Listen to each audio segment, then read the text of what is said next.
The sound of water dripping in the dead silence of night can break a man's spirit. I remember sitting on my cabin porch, staring at the lake that had always been my peace, my escape, my father's legacy. But that night, something felt stolen. From me, the pressure in the pipes was weak, the faucets groaned, and the well pump hummed in vain. For the first time in 20 years, the water that had given life to this land was being choked. And it wasn't nature doing this, it was people. People I once thought I could live beside. People who decided they had the right to control my life, my land, my memories.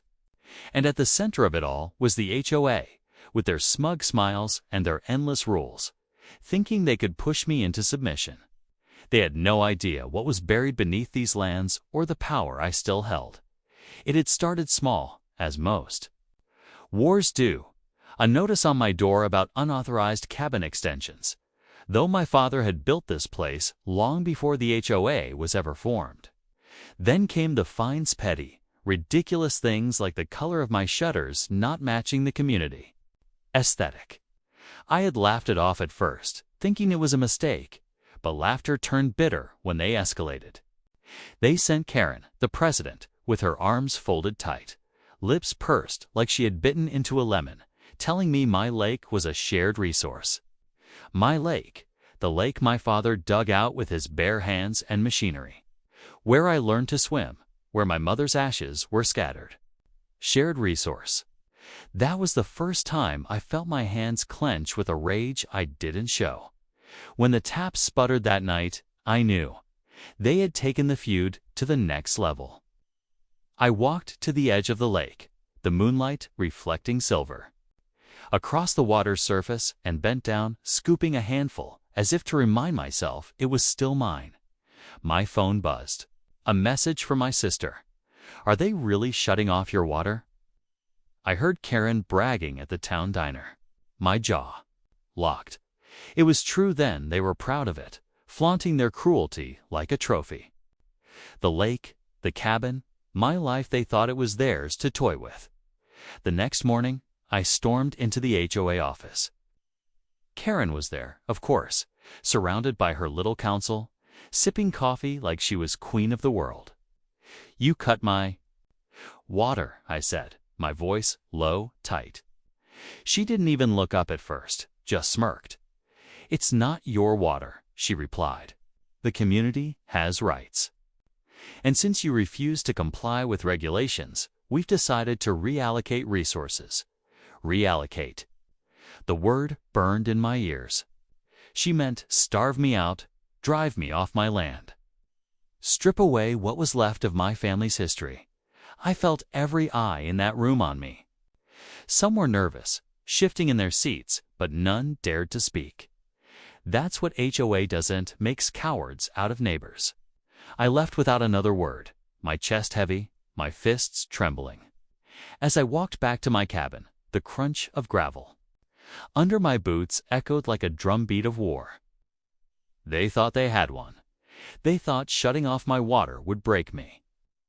But what Karen and her smug council didn't know was that every pipe running through this community, every line feeding, their precious gardens, their manicured lawns, their swimming pools ran through land that belonged to me. My father had built this system. He had trusted the neighbors, trusted community. He had been a good man. And now they had betrayed his memory. That night, sitting at my kitchen table with old blueprints spread before me, I traced the lines of the plumbing system my father had installed decades ago. My fingers moved over the main control valves buried just beyond the lake. A quiet laugh escaped my lips, not of joy, but of something darker. They had no idea the power they had handed me. They had declared war without realizing I held the key to every drop of water they depended on. I could feel my father's presence in that moment, as if he were standing over me, whispering, "Don't let them take what's ours." The following days were torture. The HOA patrols made sure my taps stayed dry. I carried buckets from the lake just to boil water for cooking, washing, surviving. My sister visited with her 2 kids, their eyes wide with confusion as they saw me struggling like some outlaw in my own home. I told her not to worry, but inside, I burned.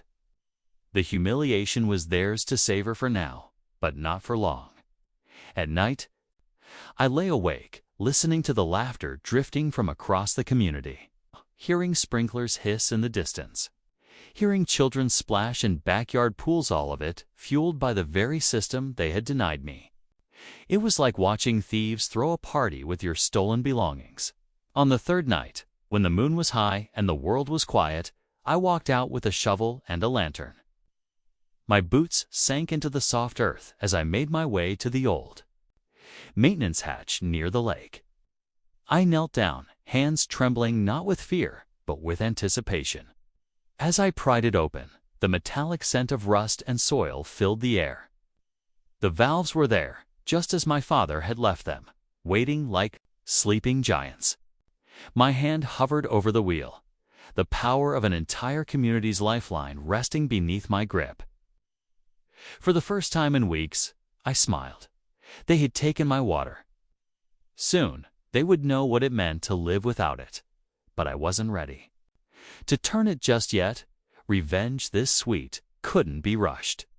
No, I needed them to taste desperation, to feel the thirst, to watch their green lawns wither and their pools dry to cracked cement. I wanted Karen to stand in her kitchen, turn the faucet, and hear nothing but air. Only then would she understand what it felt like to have something vital stolen from her. As I closed the hatch and walked back toward the cabin, lantern light flickering against the trees, I knew the game had changed. They thought they had pushed me into a corner, but what they had done was arm me with the one thing they never imagined I could control. My father had left me more than a cabin, more than a lake. He had left me the veins of the entire community. And now, it was only a matter of time before I tightened my grip. The first scream didn't come from MIT, came from the neighborhood. A shrill, panicked cry that pierced the early morning air, followed by frantic voices echoing across the lake. I had been awake all night, lying in bed, staring at the ceiling, replaying the moment my hand had hovered over the valve. I hadn't turned it then. I had wanted to wait. But at dawn, just as the sun stretched gold across the water, I had finally done it. With one slow twist, I cut off their lifeline. And now, as I sat on my porch with a cup of coffee boiled from lake water, I listened to the chaos unfold like an orchestra playing just for me. Karen's voice carried over first, sharp and commanding. "Check the sprinklers. Call the plumber. This is unacceptable." I could almost see her pacing her yard, her manicured hair stiff with hairspray, her designer sandals kicking gravel. The irony of it all was too rich, she had thought, cutting. My water would crush me. Instead, she was the one crying out in desperation, her kingdom crumbling with every dry faucet. I sipped my coffee slowly, the bitterness on my tongue mixing with the sweet satisfaction swelling in my chest. This wasn't just revenge, was justice. By mid-morning, the entire HOA neighborhood was in chaos. Men in polos and cargo shorts, dragged hoses, twisting knobs, peering down into drains like clueless children. Mothers shouted at kids who wanted to play in empty pools, their frustration rising with the heat of the sun. The sprinklers sputtered across manicured lawns, spitting nothing but dust. And there, in the center of it all, Karen barked orders like a general in a losing war. She didn't know yet. She couldn't possibly imagine that every line she depended on traced back to me. To my land, to the system her HOA had tried to weaponize. Against me, the best part was that I didn't even need to hide. They wouldn't look here. They never looked at me unless they wanted to take something away. But even as I savored their panic, a knot twisted in my gut. My sister came by again. That afternoon, her face pale with worry. "What did you do?" she asked, her voice low, urgent. Her kids ran down to the dock, skipping rocks across the water, innocent to the storm brewing above them. I didn't answer right away, just stared out at the lake, the ripples glimmering under the sun. I just reminded them, I finally said, my voice quiet but steady. Reminded them who really owns this land, who controls what they think belongs to them. She looked at me like she didn't recognize me, like the brother she knew was slipping into someone else. "This isn't you," she whispered. "Dad wouldn't." I cut her off, anger flaring. Dad wouldn't have let them walk all over him either. She didn't argue. She just shook her head, gathered her kids, and left. Watching her go hurt more than I wanted to admit, but the fire in me was stronger than the ache. By evening, the HOA had brought in professionals. Trucks rumbled down the streets, plumbers in overalls hauling equipment, scratching their heads as they tested line after line. I stayed hidden, watching from the tree line like a predator studying prey. They poked, they prodded, they dug up. Neat little patches of earth. Nothing. Because the truth was, the system was too old, too cleverly buried, and too deeply tied to my father's design. They could search for weeks and never find the heart of it. The only person who knew where it all converged was me. And that knowledge gave me a sense of power I had never felt before. For the first time in years, I wasn't the one being controlled. But revenge has a way of tempting you into darkness. As I watched Karen stand in her driveway, red-faced and shouting at the useless plumbers, I wondered if I had gone too far. Kids were crying, families couldn't cook or bathe, and even the innocent neighbors, the ones who had never raised a hand against me, were suffering. Part of me ached for them. But then I remembered the smirk on Karen's face when she had told me the water wasn't mine. I remembered the hollow sound of my faucet sputtering in the dead of night. I remembered the humiliation, and just like that, my compassion hardened into resolve. They had chosen their side when they stayed silent. Now they would pay the price for it. That night, as the community sat in dry houses, the lake shimmered full and alive beneath the moon. I stood by the hatch again, lantern glowing, my fingers brushing over the valve I had closed. The power humming beneath my hand was intoxicating, but I didn't tighten it further. Not yet. Instead, I whispered into the night, as if my father could hear me. "This is for you, Dad. They tried to erase you, but I won't let them." The following day, the HOA called an emergency meeting. Karen stood at the podium, her voice sharp but edged with panic. "Someone is tampering with the system," she declared. "This is sabotage, and whoever is responsible will pay dearly." The room buzzed with fear and anger. Some neighbors demanded answers, others whispered accusations. I leaned against the back wall, silent, invisible in the crowd. No one looked at me. No one ever did. And yet, I held every ounce of control in my hands. My silence was louder than her shouting, my calm steadier than her chaos. As I walked home later, the evening sun painting the sky in bruised shades of purple and red, I knew this was just the beginning. They had cut me off to break me. Now it was my turn to show them what real suffering looked like. Karen thought she could wage war against me. She had no idea she was already losing by the third day. The HOA neighborhood looked nothing like the pristine postcard community it once pretended to be. Lawns were browning, flower beds drooped like they were mourning, and the air carried a thick, frustrated tension you could almost taste.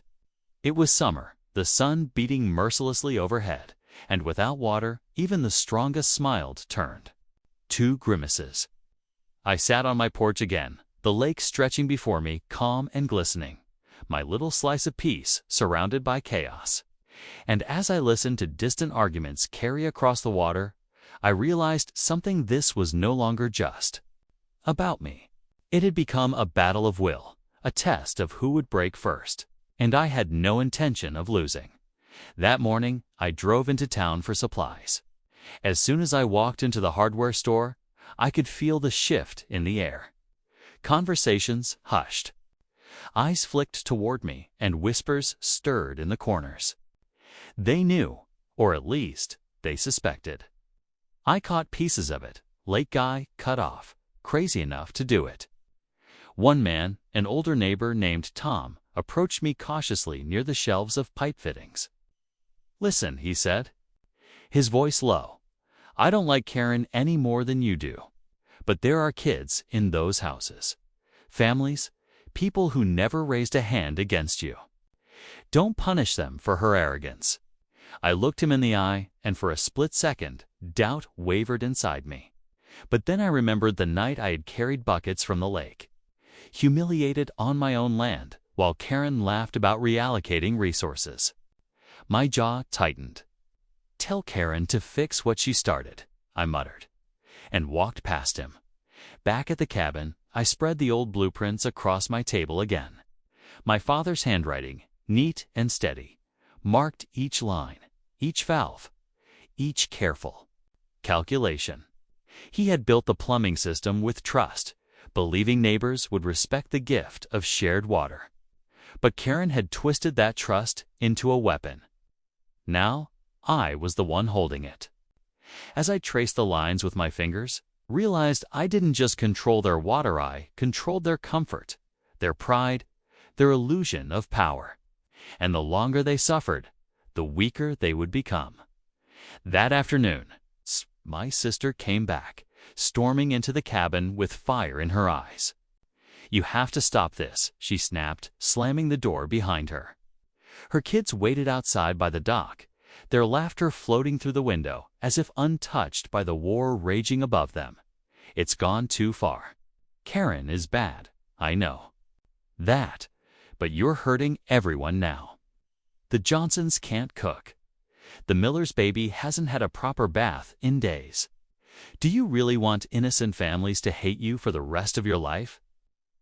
Her words hit me like stones, sharp and painful. But instead of breaking me, they hardened something inside. "They already hated me," I shot back, my voice raw. "They hated me the moment they joined that HOA and let Karen dictate every breath we take. Where were they when she fined me? When she humiliated me? They stayed quiet because it wasn't their fight. Well, now it is." My sister's eyes filled with tears, but she didn't argue again. She just whispered, "Dad wouldn't have wanted this," and left. Her words haunted me for the rest of the day. I sat by the lake, watching the sun dip low, the surface shimmering like liquid gold. My father's face came to me, his kind smile, his calloused hands guiding mine as we turned the soil, built the docks, fixed the pipes. Would he be proud of me for standing up for our legacy, or ashamed of how far I was willing to go? I didn't know, but I did know one thing: Kieran wasn't finished. And if I showed weakness now, she'd take everything. That night, my suspicions proved right. Headlights pierced through the trees near midnight, creeping along the gravel path. I killed my lantern and slipped into the shadows, watching as Karen and two board members stepped out of a shiny SUV. They carried flashlights, sweeping the beams across the ground, searching. They were after the hatch, my father's hatch. My heart pounded as they moved closer, their whispers sharp and hurried. "It has to be here," one muttered. Karen's voice cut through the night, cold and determined. "Find it. Once we have it, he'll have nothing." A surge of rage coursed through me, hot and blinding. They weren't just trying to take back the water, they were trying to erase me, to rip away the one piece of power I still had. I crept closer, silent as the wind through the trees, gripping the handle of the shovel I had carried earlier. The moonlight caught Karen's face, twisted with anger and desperation. She looked less like a leader and more like a thief in the night. And in that moment, I made a choice. If they wanted a war, I would give them one. I stepped out of the shadows, my voice low but sharp enough to cut through the night, looking for something. The three of them froze, flashlights swinging toward me. their beams catching the hard set of my jaw, the glint of the shovel in my hand. Karen tried to mask her fear with bravado, lifting her chin. "This isn't your land anymore. It belongs to the community." I laughed, a cold, hollow sound that even startled me. "The community doesn't own a damn thing out here. Every drop of water you drink runs through my father's veins in the ground, and now it runs through mine. You think you can steal it? Go ahead, try." The silence that followed was thick, electric. I could see it in their eyes. They realized then just how much control I had. Karen faltered, her lips parting as if to argue, but no words came out. Finally, she turned, snapping at the others. "Let's go." They retreated, but I knew this wasn't the end. This was only the opening battle. As their taillights disappeared into the distance, I stood alone under the moon, my grip tightening on the shovel. They thought they could cut me off. They thought they could break me, but what they didn't know was that I had only just begun. The next morning, the HOA neighborhood looked like a battlefield, not one with guns or smoke, but with sagging gardens, cracked driveways, and angry faces. Cars lined the streets as residents gathered in clumps, their voices carrying frustration that no longer hid behind polite smiles. Children whined for showers, dogs barked for water, and everywhere, the sound of faucets running dry echoed like a curse. I watched from across the lake, leaning on my porch rail, the sunlight warm on my face. For the first time in years, I wasn't the one at their mercy, they were at mine. And deep inside, I felt the war shifting in my favor. But Karen wasn't one to bow easily. By noon, she had plastered notices on mailboxes declaring a mandatory HOA assembly. Her words were sharp and accusatory. "We are under attack. A criminal is sabotaging our water system. This community will not be held hostage." She didn't name me, not yet, but the implication hung heavy in the air. And when neighbors gathered at the community center that evening, their eyes darted toward me as I sat quietly in the back corner. Their whispers buzzed like hornets, suspicion, anger, fear. Yet none of them dared say it out loud. Karen took the podium. Dressed in her signature blazer like she was running for president of something greater than a homeowners association. "We will not tolerate lawlessness," she declared, her voice shrill with frustration. "This community was built on order, respect, and rules. Whoever is responsible will face severe consequences." The crowd murmured, uneasy. Then a man stood, a neighbor I barely knew, and shouted, "Maybe if you hadn't cut off his water first, none of this would have happened." Gasps rippled through the room. Karen's face flushed red, but before she could respond, another voice chimed in. "He's got a point. We've all seen how this HOA treats people. Maybe this is payback." Suddenly, the cracks were showing. The perfect unity Karen had forced onto everyone was splintering, and I didn't need to say a word. I left before the meeting ended, slipping into the night while the arguments grew louder behind me. My footsteps crunched softly on the gravel path back to my cabin. The moonlight shimmered across the lake, calm and undisturbed, as if mocking the chaos unraveling on the other side. When I reached the hatch, I knelt down and ran my fingers across the cold metal wheel of the valve. One twist had already brought them to their knees. What would happen if I tightened it further? The temptation burned in me, fierce and dangerous. But then I thought of my sister's words, her warning that I was punishing innocence. That memory gnawed at me. I could almost hear her voice in the breeze, soft but pleading. Dad wouldn't have wanted this. My chest ached, torn between fury and conscience. But just as quickly, the memory of Karen's smirk replaced it, the arrogance in her eyes when she declared my water wasn't mine. Rage surged again, drowning out every whisper of doubt. If they wanted mercy, they should have stood with me. They chose silence. Now they'd learn the price. The following morning, I turned the valve tighter. The effect was immediate. Within hours, lawns weren't just dry, they were dying. Pools turned from clear blue to murky stagnation. Faucets hissed empty air. And by midday, the HOA was in full panic. I watched through binoculars as Karen stormed up and down the streets, barking orders, her perfect hair frizzing under the weight of stress. Plumbers returned, scratching their heads as they admitted the system was inexplicably cut off at the source. Neighbors shouted, fingers pointing, alliances crumbling. The once pristine neighborhood was unraveling faster than I could have hoped. But not everyone hated me. That evening, Tom, the older neighbor who had spoken to me at the hardware stores, up at my cabin, he didn't look angry, just tired.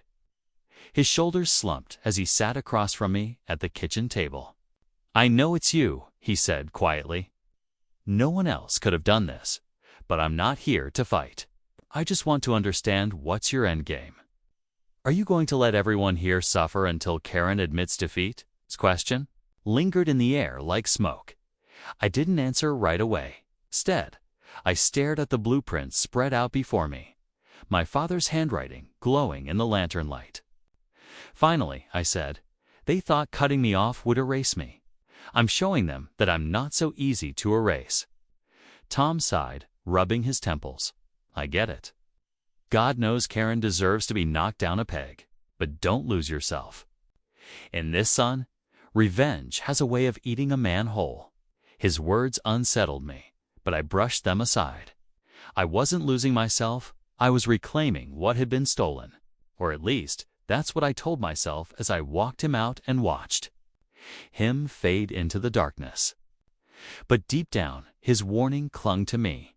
That night, as I stood by the hatch once again, the moonlight casting long shadows across the lake, I made a vow. I wasn't going to stop until Karen was on her knees, begging me to restore the water. Wanted her pride broken, her control shattered. Only then would I consider loosening my grip. The rest of them, they were collateral damage in a war she started. Still, a strange feeling crept over me as I returned to the cabin. The war was no longer just about water. It was about power, dignity, and survival. And as much as I hated to admit it, I could feel myself changing. Each turn of that valve pulled me further from the man my father raised and closer to something colder, sharper, and far more dangerous. The battle wasn't over. In fact, it was only just beginning. The fifth day without water was when the neighborhood finally broke. It didn't happen in an explosion, but in small cracks that spread faster than anyone could contain. Children cried openly in the streets, their parents red-faced and exhausted. Elderly neighbors dragged buckets from the lake, their backs bent under weight they weren't meant to carry. The smell of sweat and decay hung heavy in the humid air, grass turning to brittle straw under their feet.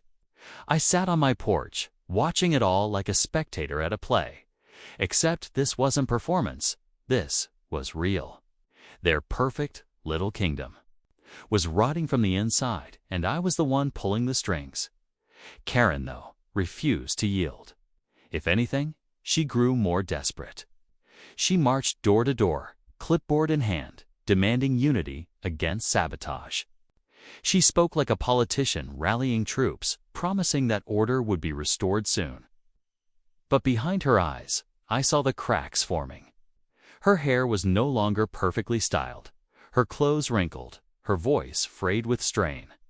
For all her talk of control, the truth was simple: she was losing it. And I was savoring every second. But I wasn't blind to the damage either. My sister came again that morning, this time without her children. Her eyes burned as she slammed her palms on my kitchen table. "Enough," she said, her voice shaking with fury. "I don't care what Karen did to you. This is bigger than her now. You're destroying families. Good people, Don't you see it?" I didn't answer right away. The truth was, I had seen it. The Johnson's little boy crying because he couldn't swim in the pool. Mrs. Miller wiping her baby down with bottled water she could barely afford. The image of it all pressed against my chest like a weight I couldn't shake. But then Karen's smirk came back to me, the smug satisfaction when she told me my water wasn't mine. That single memory drowned out every other voice. "They let her do it," I said flatly. They stood by while she cut me off. They're standing by now. Silence is just as guilty. My sister's lips quivered, but she didn't fight me. Instead, she whispered, "You're not Dad. You're becoming her." And then she left. Her words sank like poison into my thoughts. I didn't want to be Karen. I didn't want to be the monster. But wasn't this what justice looked like? Making her taste the same suffering she'd forced on me. My father had taught me to fight for what was ours. Wasn't that what I was doing? Still, doubt gnawed at me as I sat by the lake that night, staring at my reflection in the black water. For a moment, I barely recognized the man staring back. That night, the HOA tried something new.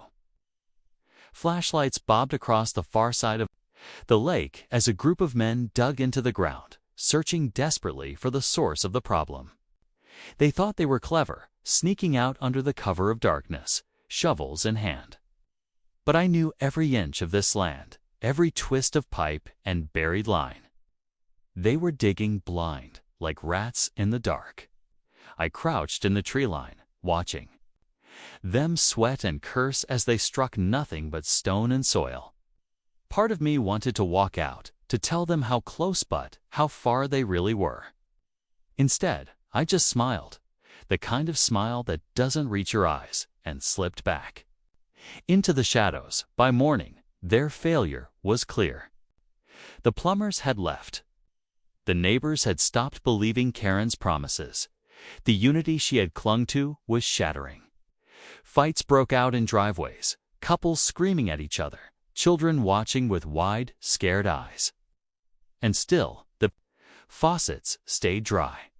The only sound of flowing water came from my side of the lake, the soft rush of the stream feeding into the basin, mocking them all. But then came the moment I hadn't expected. Tom, the older neighbor, showed up again. He looked worse than before, sweaty, exhausted, with dark circles under his eyes. But his voice was calm, steady, almost pleading. "Son," he said, standing on my porch, "I don't know what Karen did to you. Maybe you're right to be angry. But I do know this: you hold the power to crush her without crushing the rest of us. If this keeps up, people will start leaving. Families will break apart. And when that happens, you won't be the hero who stood up to Karen. You'll be the villain who destroyed a whole community." His words cut deeper than I wanted to admit. Hero or villain, was there really a difference anymore? The line blurred more each day. I kept that valve shut. But then again, hadn't they already cast me as the villain the moment they sided with her? Hadn't Karen already painted me as the enemy? The weight of it all pressed hard on my chest as I stood at the hatch that night, my hand resting on the valve. For a long moment, I considered loosening it, just slightly, to give them enough relief to survive. But then I saw her face in my mind again, Karen, smug and untouchable, the queen of her little empire. If I gave in now, she'd win. And I couldn't let that happen, so I tightened it further. Not much, just enough to make the suffering worse. Enough to remind them that their fate wasn't in Karen's hands anymore, it was in mine. The air that night was heavy, almost electric, as if the land itself knew a storm was coming. And in my chest, I felt it too. The war was no longer about water. It was about control, about pride, about showing Karen that she could never break me. But as I walked back toward the cabin, the crunch of gravel under my boots, a thought haunted me. Maybe I wasn't fighting to protect my father's legacy anymore. Maybe I was fighting to protect something darker, my own hunger for power. And if that was true, then maybe Tom was right. Maybe I was becoming the villain. Still, I told myself one thing as I closed the cabin door behind me. If being the villain was the only way to defeat Karen, then so be it. By the sixth day, the neighborhood no longer looked like a neighborhood. It looked like a ghost town. Lawns once trimmed like carpets had burned to crisp brown patches. Trash bins overflowed because people were too exhausted to care. The air was thick with the stench of sweat and desperation. And the silence it was worse than the shouting. No kids playing, no sprinklers hissing, no dogs barking. Just the hollow quiet of defeat hanging over the houses. I sat by my cabin window, staring out at the lake that shimmered untouched, full of life, mocking the ruin on the other side. My father's lake, my father's water. The same water Karen had claimed wasn't mine, and now it was the only thing anyone wanted. Karen, though, refused to break. She stood at the community center each day, her voice hoarse, demanding faith, promising fixes, blaming sabotage while avoiding the truth everyone already suspected. She looked weaker, now her blazer wrinkled, her hair frayed, her face pale under the weight of leadership she couldn't control. But still, she clung to her pride like it was oxygen. She would rather burn the entire neighborhood down than admit she was wrong. And I was determined to watch her burn. That afternoon, as the heat blazed overhead, a knock echoed on my cabin door. Not sharp, not angry soft. Hesitant, I opened it to find a little girl standing there, no more than 10. Her hair was tangled, her face streaked with dirt, but her eyes were wide, pleading. In her hands, she clutched an empty plastic jug. "Please," she whispered. "Can I have some water?" My heart twisted. For a moment, I froze. Behind her, I saw her mother standing at a distance, shoulders slumped, too ashamed to approach herself. They weren't Karen. They weren't the ones who had smirked as my taps ran dry. They were just victims caught in a war they hadn't chosen. My throat went dry as I looked down at that jug. Slowly, I filled it from a bucket I'd drawn from the lake. The girl smiled weakly, clutching it to her chest as if I'd handed her gold. "Thank you," she whispered, before hurrying back to her mother. When the door closed, I sank into my chair, my chest heavy. Guilt gnawed at me. For days, I had convinced myself that collateral damage was part of war, that the innocent would suffer no matter what. But seeing it on her face, in her small, trembling hands, I couldn't shake it. I wasn't just hurting Karen. I was hurting children, families, people who had done nothing but stay quiet. Was silence really enough to condemn them? Or was I just twisting excuses to justify the monster I was becoming? That night, I couldn't sleep. I walked to the hatch, lantern in hand, the metal wheel gleaming in the pale light. My fingers brushed it, trembling, torn between tightening it further or loosening it altogether. My father's voice echoed in my mind, steady, kind, filled with the wisdom I had always trusted. Power isn't about control, son. It's about responsibility. But just as doubt clawed at me, headlights cut through the trees. Another SUV rolled up, this time packed with more board members. They spilled out with flashlights, tools, and determination written on their faces. And at the front, of course, was Karen. She looked worse than ever, sweat staining her blouse. Mascara smudged beneath her eyes, but her pride still burned. She barked orders, directing them toward the lake, closer to the hatch. Something inside me snapped. They weren't just trespassing, they were attacking. They were about to dig up the one thing left of my father's work, his legacy, the system he had entrusted to me. Rage surged hot in my veins as I stepped out from the shadows. Looking for something again, I called, my voice low, sharp as a blade They froze. Karen spun toward me, flashlight beam cutting across my face. "This ends tonight," she hissed. "You're destroying this community. You're a criminal. You'll pay for this." I laughed, though it sounded hollow even to me. Destroying the community? No, Karen. You did that the moment you cut my water. The moment you decided you owned what wasn't yours. I'm just giving you a taste of your own medicine. Her jaw clenched, her eyes flashing with fury. For the first time, though, I saw fear in her. Real fear. Not of me, but of losing everything she thought she controlled. "You can't win," she spat. "We'll find the hatch. We'll take it. Back, you'll be nothing." I stepped closer, shovel in hand, my shadows stretching long across the dirt. "You'll never find it," I said softly. "Because my father built this land with his own 2 hands. He built it to last, to protect. And it will protect me long after you're gone." The silence that followed was suffocating. The board members shifted uneasily, whispering, clearly doubting whether they were on the right side anymore. Karen's power over them was crumbling with every dry faucet, every empty pool, every failed promise.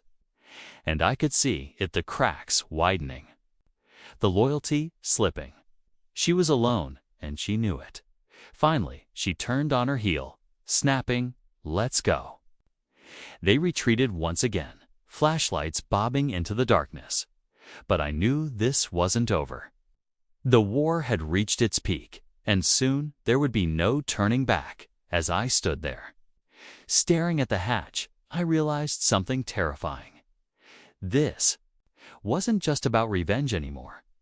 This had become about who I was going to be when it ended. Would I be the man who avenged my father's legacy, or the man who destroyed a community to feed his pride?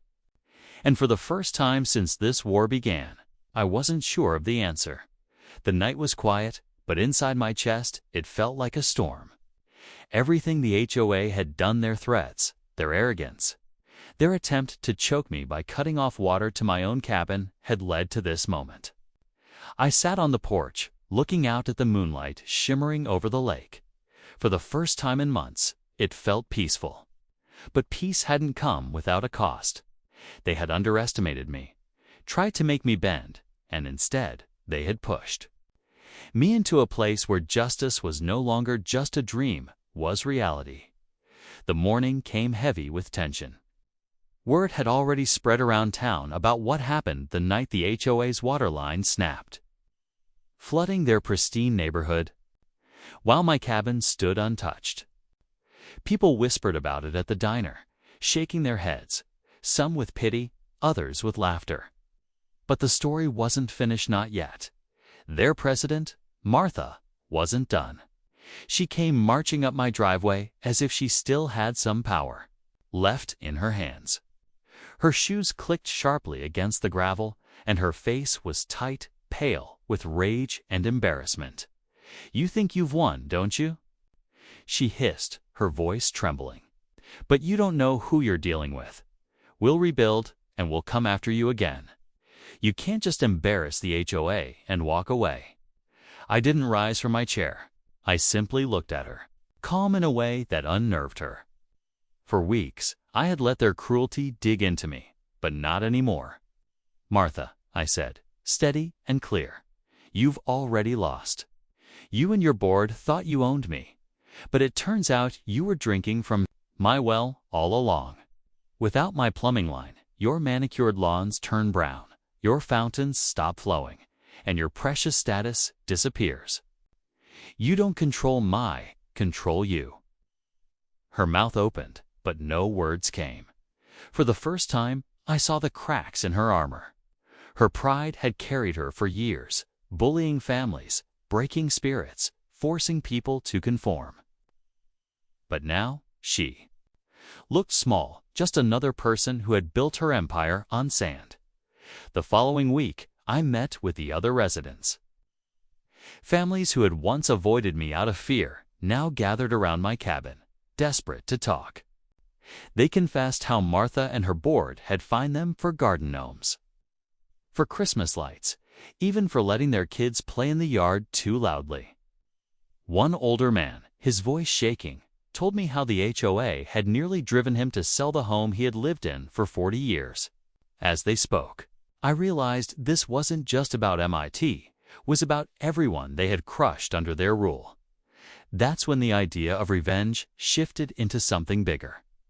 Justice wasn't just punishing the HOA, it was freeing these people.